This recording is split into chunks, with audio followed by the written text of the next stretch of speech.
중국 채근담이라고 하는 책에 나오는 말입니다. 못생긴 나무가 산을 지킨다. 아마 여러분들이 많이 들어보신 그런 말이라고 생각이 됩니다. 이 책에 못생긴 나무가 산을 지킨다고 하는 말은 우리가 일반적으로 생각하는 그런 삶의 가치관과는 반하는 그런 말이기 때문에 우리는 이 말이 반갑기도 하지만은 이 반전이 갖는 귀한 교훈에 우리의 삶이 역행하고 있다고 하는 이런 생각을 할 수도 있습니다. 이 말에 대한 해석이 이렇습니다. 산에 많은 나무들이 심겨져서 자라고 있는데 이 자라나는 나무들이 어린 시절에 가장 잘생긴 나무는 석가래로 잘려서 먼저 나가게 되었다고 합니다. 조금 더 자라서 잘생긴 나무는 기둥으로 쓰여지려고 잘려나가게 되었다는 것입니다.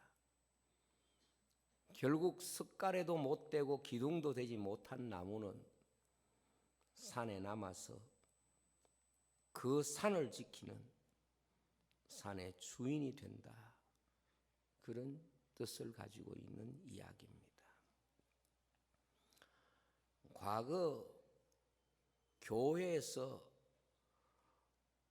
주님의 교회를 섬기는 목회자들의 모임에서 앞으로 한국 교회가 발전하고 성장하기 위해서 어떤 대책이 있어야 되느냐, 이런 여러 가지 이야기들을 나누게 되었다고 합니다. 한국 교회가 앞으로 한국 사회의 리더가 되려고 하면 한국 교회의 문제는 신학대학이 인기를 가져야 된다. 즉 신학대학의 인기가 이렇게 낮아가지고는 앞으로 한국 사회의 리더 그룹이 될 수가 없다. 이런 어떤 공감되는 이야기를 나누게 되었다고 합니다. 수능 시험에서 점수 높은 데서부터 뽑아가는데 제일 고득점자들은 의과대학에서 뽑아가고 법대에서 뽑아가고 교대에서 뽑아가고 사관학교에서 뽑아가고 과학대학들이 뽑아가고 그리고 나중에 신학교에는 남아있는 사람들이 지원하는 이런 어떤 풍토를 가지고는 앞으로 교회가 사회를 인도하는 리더 그룹이 되기가 어렵다. 이런 이야기가 사람들에게 상당한 설득력과 공감을 얻었다고 하는 겁니다. 그래서 신학교에 훌륭한 인재들이 오도록 교단과 교회들이 정책을 내놓아야 된다. 이런 이야기입니다.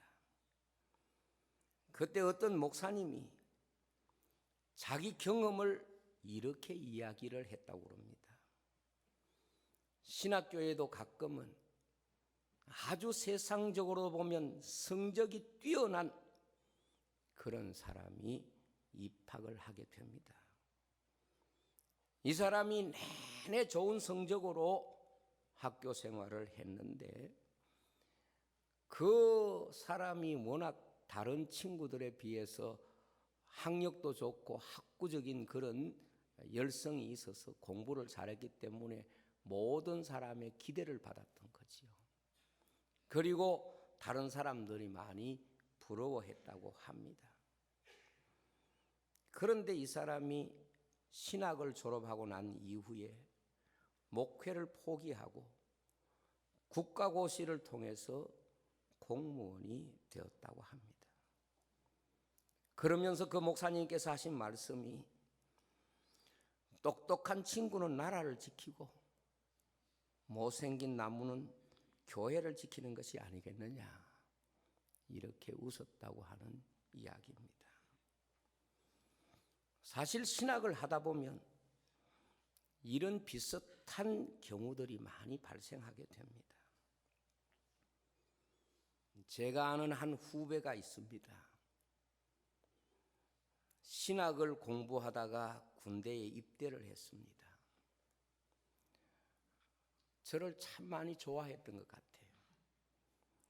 휴가가 나오면은 집에 안 가고 혼자 사는 제게 와서 식당에 가서 밥도 같이 사 먹고 저하고 시간을 보내다가 다시 군에 들어간 그 친구입니다.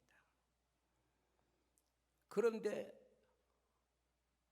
제대를 하고 복학을 하는 줄 알았는데 신학교에 복학을 하지는 않고 열심히 공부를 하더니만은 상당히 유명한 대학의 법대에 들어가게 됐습니다. 그래서 그를 아는 많은 사람들이 말하기를, 야, 너 정말 대단하다. 개천에서 용났다. 또 너 지독하다. 뭐 좋은 이야기는 그에게 다 붙여서 그를 축하를 했습니다. 정말 그게 쉬운 일은 아닙니다. 그런데 이 친구가 법학을 졸업한 후에 아무래도 사명이 목회자의 길을 가는 것이 하나님의 뜻인 것 같다, 그렇게 생각을 하고 다시 신학교에 입학을 하고 공부를 하고 목사가 됐습니다. 그런데 신학교 가면은 항상 보편적으로 하는 말이 있습니다. 신학교에서 공부 잘하는 거하고 목회 잘하는 거하고는 전혀 다른 세계의 이야기라는 거예요. 실제로도 보면은 공부 잘하는 친구가 목회 잘하는 경우를 그렇게 별로 많이 본 적이 없습니다. 이 친구도 마찬가지였습니다. 시골의 작은 교회 가서 너무 힘들게 목회를 하는 거예요. 목회하다가 힘들면 제게 와서 때로는 눈물을 흘리면서 목회가 왜 이렇게 어려운지 모르겠다고 그렇게 이야기하면 제가 이렇게 이야기합니다. 법은 죄인 만드니까 쉽고 목회는 죄인을 의인을 만드니까 어려운 거야. 그러니까 우리 사람이 할 수 있는 일과 하나님이 하시는 일은 좀 다른 것이다. 그렇게 격려했던 기억이 있습니다. 목회자들이 가지고 있는 공통점 가운데 하나는 세상적으로 자신을 내놓게 되면 이상하게도 열등의식을 가지게 되는 경우가 대단히 많다고 하는 겁니다. 그래서 우리 목회자들이 흔히 그런 말을 합니다. 못생긴 나무가 산을 지킨다는 말처럼 세상에 약하고 부족한 사람을 하나님이 택해 주셔서 주님의 교회를 지키는 일꾼으로 삼으신 것은 우리가 잘나서가 아니고 전적인 하나님의 은혜다. 그래서 찬송가에도 말씀에도 사람에 대한 이야기가 아니라 사람을 사용하시는 하나님의 은혜에 대한 이야기를 우리에게 말씀하고 있는 줄로 믿습니다. 이것이 이스라엘의 이야기고 이것이 교회의 이야기고 또 조금 우리가 깊이 생각하면 이것이 가정의 이야기입니다. 여러분, 좋은 대학 나왔다고 좋은 가정을 이룹니까? 똑똑하다고 해서 행복한 가정을 만듭니까? 그건 아닙니다. 어찌 보면은 사회적으로 세상적으로 내놓으면 비교할 수 없이 약한 사람들이 오히려 행복한 가정을 만들고 오히려 정말 그 가정에서 행복을 누리면서 감사하면서 사는 경우들이 너무도 많은 것입니다. 왜냐하면 하나님의 방식입니다. 외우기도 좋죠. 신명기 7장 7절입니다. 한번 들으면 장절은 딱 외워집니다. 신명기 7장 7절에 이렇게 되어 있습니다. 여호와께서 너희를 기뻐하시고 너희를 택하심은 너희가 다른 민족보다 수요가 많기 때문이 아니니라. 너희는 오히려 모든 민족 중에 가장 작으니라. 고린도전서 1장 26절에서 29절에 보면 형제들아 너희를 부르신 부르심을 보라. 육체를 따라 지혜로운 자가 많지 않고 능한 자가 많지 않고 문별 좋은 자가 많지 아니하도다. 그러나 하나님께서 세상에 미련한 것들을 택하사 지혜 있는 자들을 부끄럽게 하시고 세상에 약한 것들을 택하사 강한 것들을 부끄럽게 하시고 세상에 천한 것들과 멸시받는 것들과 없는 것들을 택하사 있는 것들을 폐하려 하시나니 이는 아무 육체도 하나님 앞에서 자랑하지 못하게 하려 하심이라.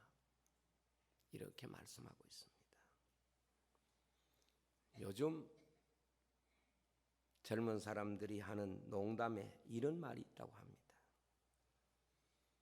돈 많은 자식은 장모님이 데려가고 똑똑한 자식은 회사에서 뽑아가고 건강하고 튼튼한 자식은 나라에서 데려가고 아무도 데려가지 않는 자식이 부모 곁에 남아서 오히려 효도한다. 이런 말이 있다고 합니다. 인생의 성공이라고 하는 것은 우리가 가지고 있는 조건에 기인하지 않습니다. 누가 내 인생을 사용하느냐, 누가 내 인생을 경영하느냐, 이것이 한 인생의 삶의 가장 중요한 주제인 것입니다. 그래서 무엇을 가졌느냐, 그것이 인생의 삶의 성공이 아니라 누구를 위해서 사느냐, 이것이 인생의 성공을 결정하는 주제라고 하는 것을 우리가 알아야 합니다. 성경에도 보면 이런 이야기가 있습니다. 야곱에게는 레아와 라헬이라고 하는 두 아내가 있습니다. 조금 솔직하게 표현하겠습니다. 레아는 못생겼어요. 라헬은 잘생겼어요. 야곱은 레아와 하룻밤 지나고 그 다음부터 계속 소박입니다. 라헬은 7년 동안 봉사하고도 수일같이 여기면서 사랑했던 아내가 라헬입니다. 그리고 그 모든 시간들을 거의 라헬과 보내고 레아에게는 소위 곁눈질도 안 했습니다. 야곱에게 철저하게 무시당했던 레아입니다. 야곱의 사랑을 독차지했던 라헬입니다. 그런데 야곱의 가정을 세우고 그 가정을 지킨 사람이 누굽니까? 레아에서 난 자식들인 것을 알 수 있습니다. 12지파 중에서 다윗 왕이 출생한 유다 지파가 레아의 아들이고 12지파 중에서 하나님을 섬겼던 제사장 지파인 레위 지파가 레아에서 태어난 아들입니다. 왕통과 제사장의 가문이 다 레아의 몸에서 난 것입니다. 그런데 성경에 참 재미있게 말씀하셨습니다. 하나님께서 레아에게 총이 없음을 보시고, 그러니까 레아는 남편에게 사랑받을 만한 자격이 없었습니다. 하나님이 레아에게 총이 없음을 보시고 레아를 생각하셨더라. 이것이 바로 레아가 받은 축복입니다. 우리가 자녀를 키울 때 항상 생각해야 할 것이 무엇인가 하면 내가 키우는 자녀가 하나님 앞에 사랑받을 수 있는 자녀인가? 이 부분에 언제나 부모가 초점을 맞춰야 합니다. 다르게 말하면 내가 자녀를 키워서 누구에게 드리기 위해서 이 자녀를 키우고 있는가 하는 물음을 부모는 항상 가져야 됩니다. 내가 내 자녀를 키워서 하나님 앞에 드리기 위해서 하나님의 자녀로 키우고 있는가? 내 자녀를 키워서 세상에 주기 위해서 세상의 자식으로 키우고 있는가? 이 부분을 생각해야 합니다. 모든 부모들이 가져야 할 분명한 영적인 경계선은 내 자식이 내 자식이기 전에 하나님의 자녀라고 하는 생각을 가져야 합니다.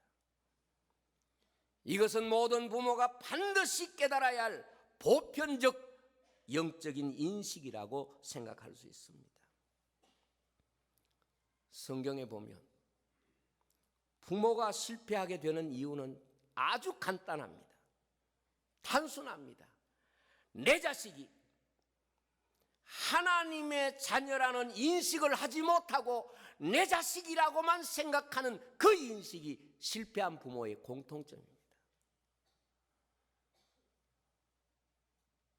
성경은 모든 부모에게 항상 이것을 알기를 원하십니다.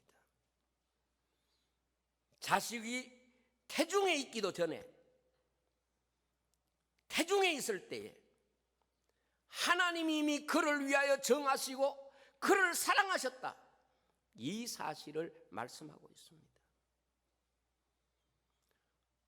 젖먹이 어머니가 자식을 잊는 순간에서도 하나님이 그 자녀를 잊지 않고 기억하신다고 말씀하고 있습니다. 아직까지 자녀가 태어나기도 전에 하나님은 먼저 사랑하시고 젖먹이 부모가 그 자식을 잊고 있는 순간에서도 하나님은 그 자식을 기억하신다. 이것이 바로 하나님이 한 인생에 대하여 하신 말씀입니다. 모든 부모는 이걸 기억해야 합니다. 내 자식이 내 자식이기 이전에 하나님의 자녀라고 하는 신앙 고백입니다. 그럴 때에 그 자녀가 내게도 좋은 자녀일 뿐만 아니라 하나님께 좋은 자녀는 내게도 좋은 자녀고 하나님에게 좋지 않는 자녀는 내게도 좋은 자녀가 결코 될 수가 없기 때문에 그렇습니다.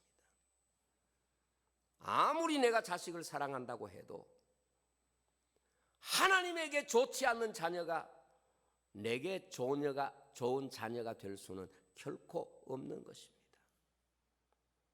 왜냐하면 하나님의 사랑이 그 자녀를 구원하는 것이지 부모의 사랑이 그 자녀를 구원하는 것이 아닙니다.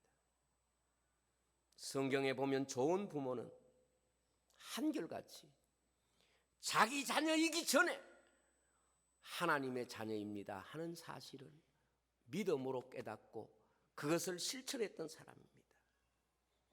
이걸 다르게 쉽게 표현하면 이런 것입니다. 하나님과 자녀 사이에서 내가 누구의 편을 드는 것이 부모의 역할이냐 하는 물음 앞에 대답해야 하는 주제입니다.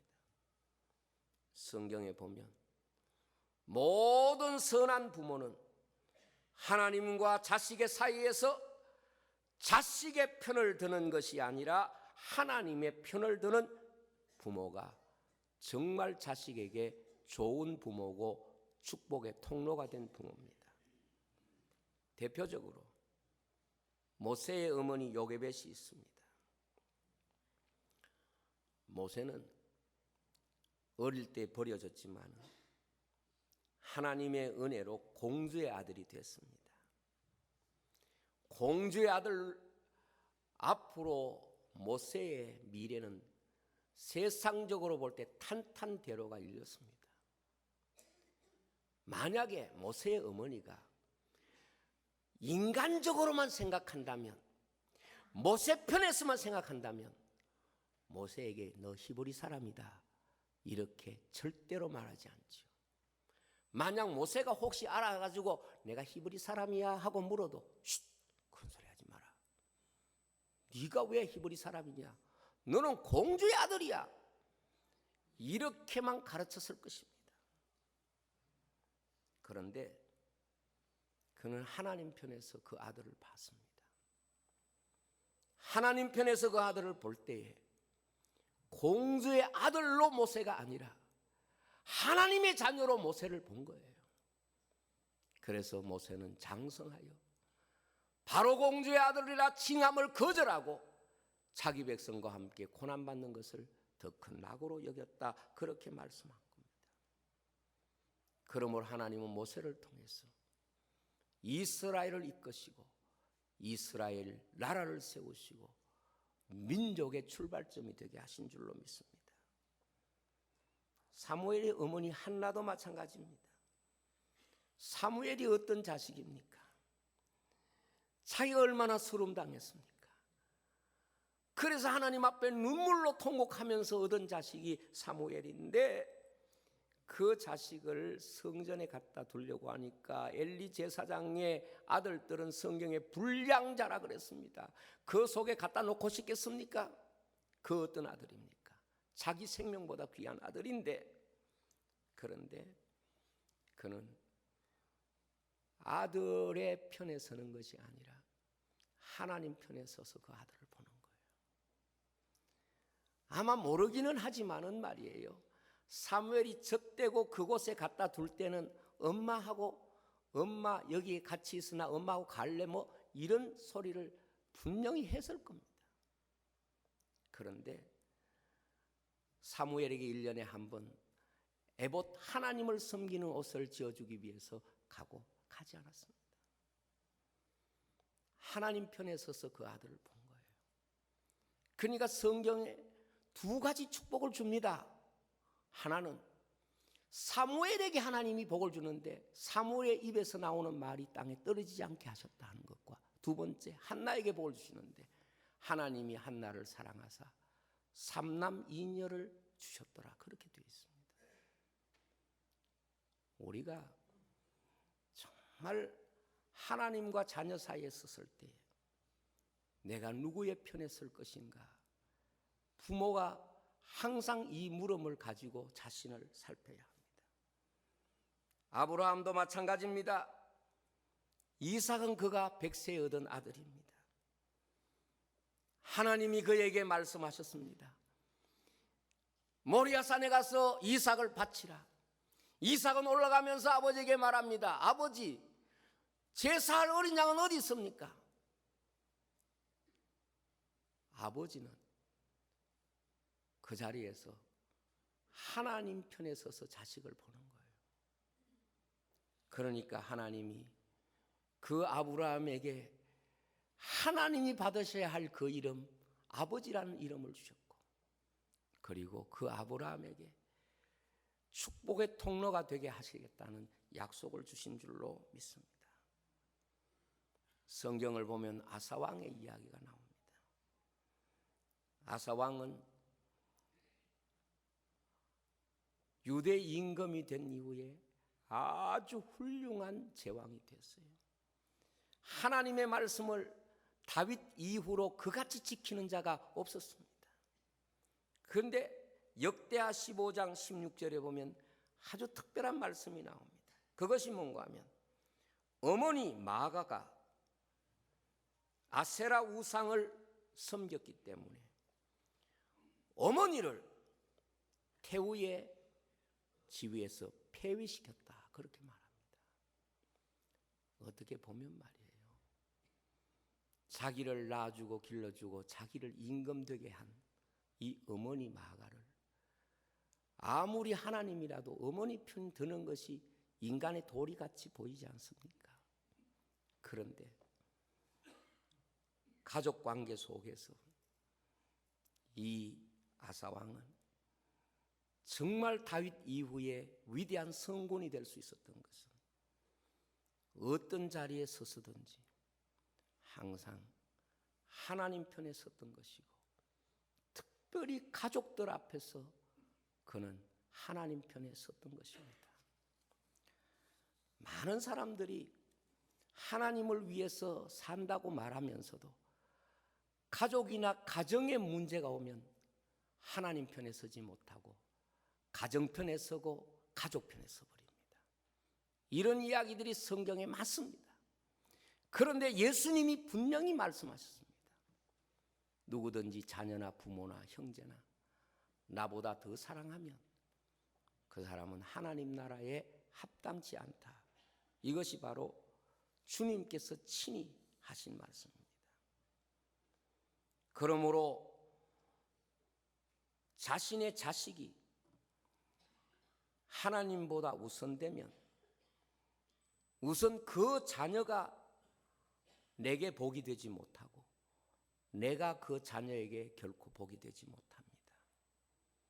다시 말하면 하나님과 자식 사이에서 부모가 자식의 편을 들면 하나님은 그 사람도 자식도 함께 버리신다는 것을 성경을 통해서 너무도 많이 볼 수 있습니다. 대표적인 예가 엘리 제사장의 가정입니다. 엘리는 제사장입니다. 그런데 하나님의 마음을 아프게 하는 자식을 두고 있었습니다.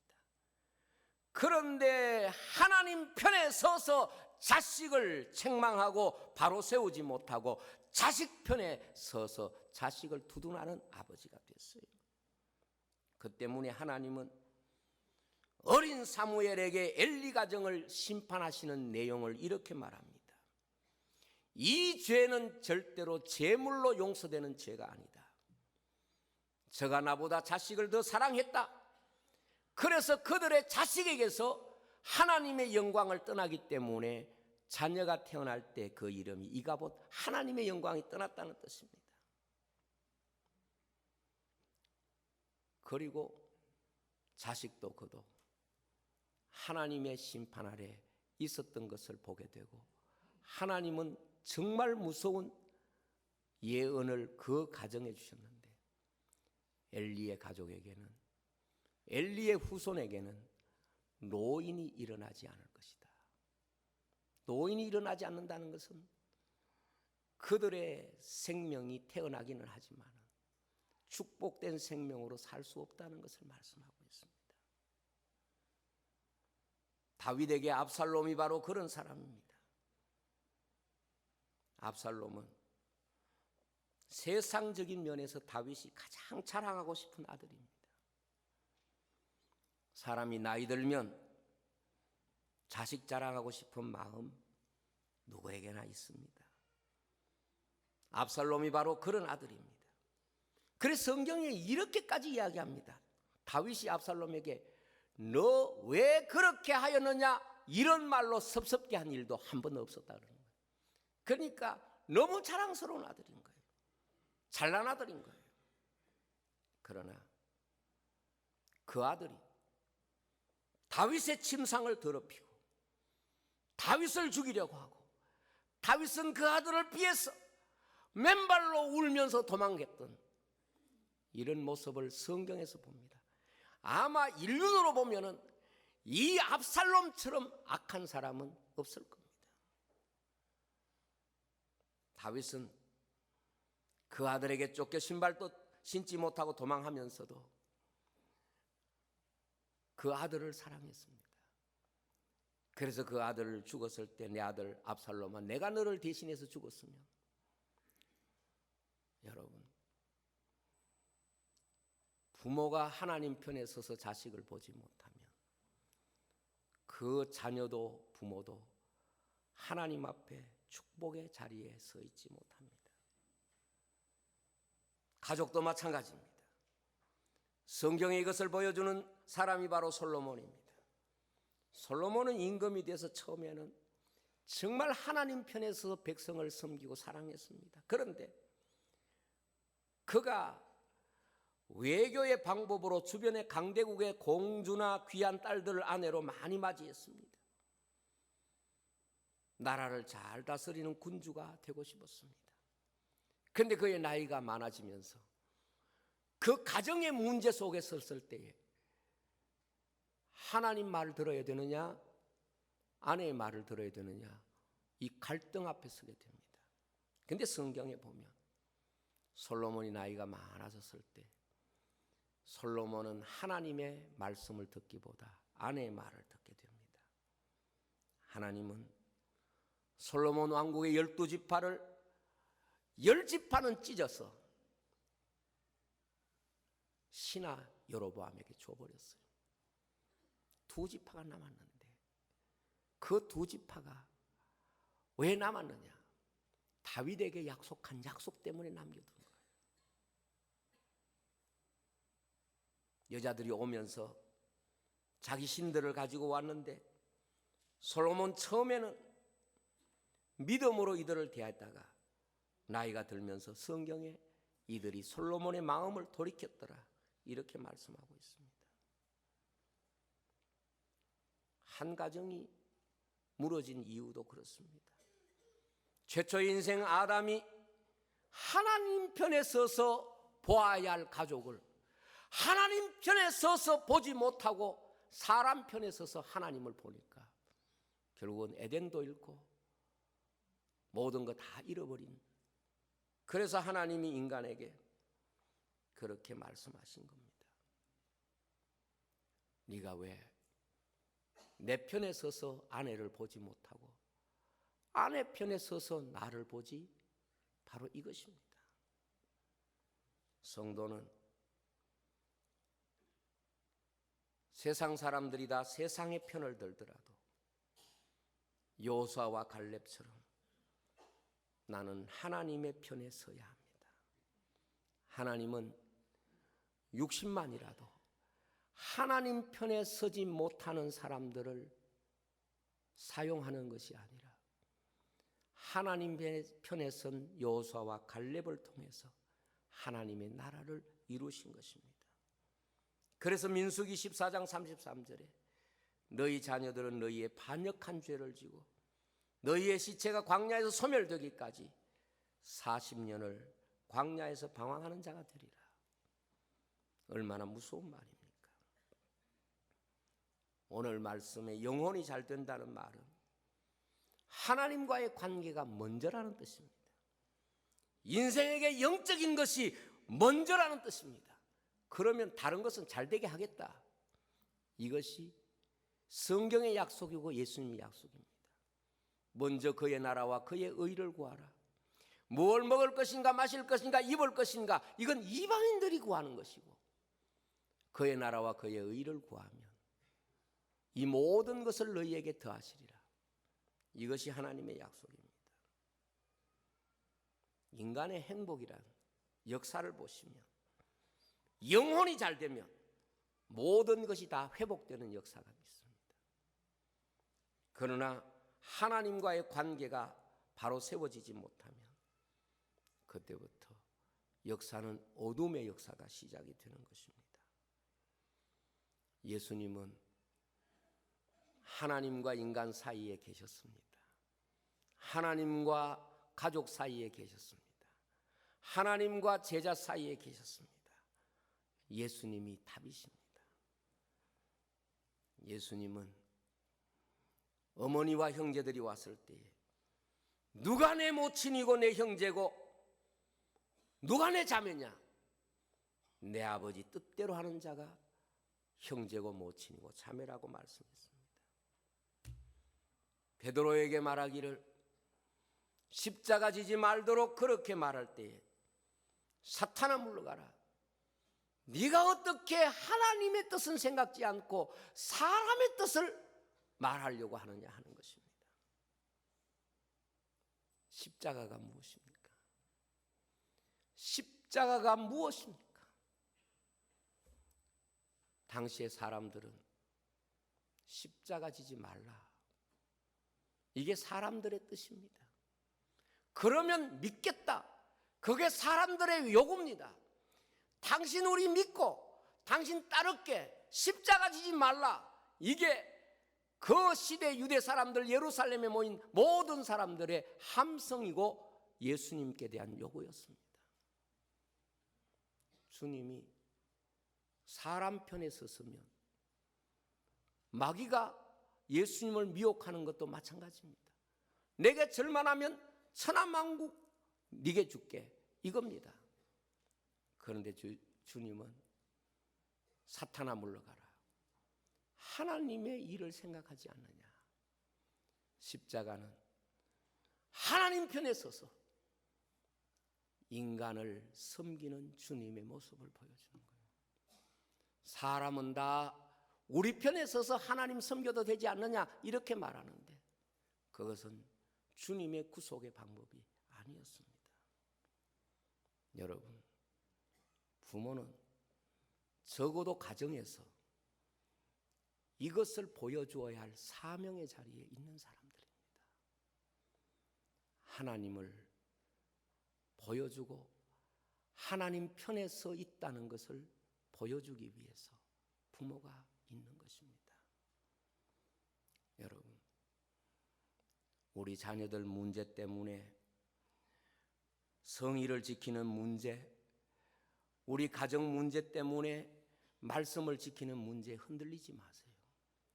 오히려 더 든든히 나는 하나님 편에 서 있다는 사실을 보여주어야 합니다. 그럴 때 하나님은 그를 통해서 하나님의 은혜의 역사를 베풀어 주실 줄로 믿습니다. 저는 우리 교회 모든 성도들이 여호수아와 갈렙처럼 고백하기를 원합니다. 나와 내 집은 여호와만 섬기겠노라. 다 하나님 편에 서지 않고 세상 편에 서서 하나님 마음을 아프게 하더라도 나는 하나님 편에 서서 이 세상을 보겠노라. 이것이 바로 우리의 신앙 고백이 되어야 할 줄로 믿습니다. 기도하겠습니다.